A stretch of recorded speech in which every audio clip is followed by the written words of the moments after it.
ಭಾಳ ಬೈಕ್ ನಾವು ಇಲ್ಲೇ ಬರ್ತಾ ಹೌದು ಬಾಡಿ ಸಿಕ್ತು ನಾವು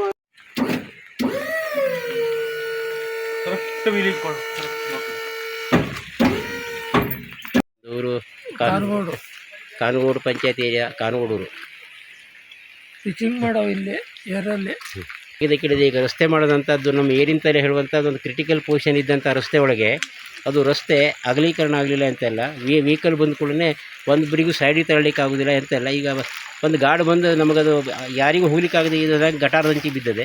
ಇಂಥ ಸಂದರ್ಭದಲ್ಲಿ ಭಾಳ ಕಷ್ಟ ಆಗ್ತದೆ. ಹಾಗಾಗಿ ಇದನ್ನೆಲ್ಲ ನೀವು ಪ್ರತ್ಯಕ್ಷವಾಗಿ ನೋಡಿ ಆದರೂ ಇಲ್ಲ ಆ ರೋಡನ್ನೆಲ್ಲ ಅಗದಿ ಉತ್ತಮ ಸ್ಥಿತಿಯಲ್ಲಿ ಮಾಡಿಕೊಡ್ಬೇಕು. ಕರಿವಿಂಗದಲ್ಲಿ ಪ್ರಾಣಹಾನಿ ಆಗ್ತದೆ ಅಂಥದ್ದನ್ನೆಲ್ಲ ಮನಗಂಡು ನೀವು ಇಮಿಡಿಯೇಟ್ ಇದಕ್ಕೆ ಬೇರೆ ರೀತಿ ಪಂಚಾಯತ್ ತಾಲೂಕಾ ಬೋರ್ಡ ಕರ್ನಾಟಕ ಸರ್ಕಾರದಿಂದ ಯಾವುದಾದ್ರೂ ಯೋಜನೆಯೊಳಗೆ ಹಾಕಿ ನಮಗೆ ಅನುಕೂಲ ಮಾಡಿಕೊಡ್ಬೇಕು. ಮಕ್ಕಳು ಮರಿಗಳೆಲ್ಲ ಶಾಲೆಗೆ ಹೋಗ್ತಾ ಇದ್ದಾರೆ ಇಲ್ಲಿ. ಅಂಥ ಸಂದರ್ಭದಲ್ಲಿ ಪ್ರಾಣಹಾನಿ ಆಗೋ ಸಂದರ್ಭದೆ ಈಗೆಲ್ಲ 1-2 ಹುಡುಗರು ಅಂಥ ಸಂದರ್ಭ ಏನು ಮಾಡಬೇಕು ನಾವು ಇಮಿಡಿಯೇಟ್ ನೀವು ಮಾಡಬೇಕದನ್ನ. ಈಗಾಗಲೇ ಇಲ್ಲಿ ಪ್ರತ್ಯಕ್ಷವಾಗಿ ನೀವು ಒಂದು ಎಂಥ ಪೇಪರ್ಗಳು ಬೇಕಾದ್ರೆ ಹಾಕ್ಸುವ. ಕಾನಗೋಡು ನಮ್ಮ ಊರಿನ ಏರಿನ ತಲೆ ಅಂತ ಇದೆ. ಅಲ್ಲಿ ರೋಡು ಭಾಳ ಇಕ್ಕಟ್ಟಾಗಿದೆ.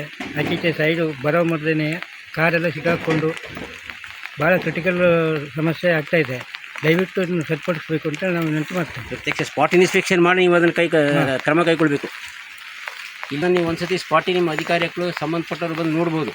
ನೋಡ್ಕೊಂಡು ಇಮಿಡಿಯೇಟ್ ಅದಕ್ಕೆ ಯಾವ ರೀತಿ ಆಗಬೇಕು ಅನ್ನೋದನ್ನು ನಮ್ಮ ಸ್ಥಳೀಕರನ್ನೆಲ್ಲ ಕರೆದು ಒಂದು ಸತಿ ಅದನ್ನು ಒಂದು ಇಮಿಡಿಯೇಟ್ ಅದನ್ನು ಸರಿಪಡಿಸ್ಕೊಡ್ಬೇಕು ಅಂತ. ಕಾನಗೋಡು ಸಿರ್ಸಿಯಿಂದ 5 ಕಿಲೋಮೀಟ್ರ್ ಇದೆ. ಇಲ್ಲಿ ಎಂಥ ವ್ಯವಸ್ಥೆ ಇಲ್ಲ. ಆದಷ್ಟು ಬೇಗ ನಮಗೆ ಅವಶ್ಯದ ವ್ಯವಸ್ಥೆ ಮಾಡ್ಕೊಳ್ಬೇಕು. ಇಷ್ಟೇ ಅಲ್ಲದೇ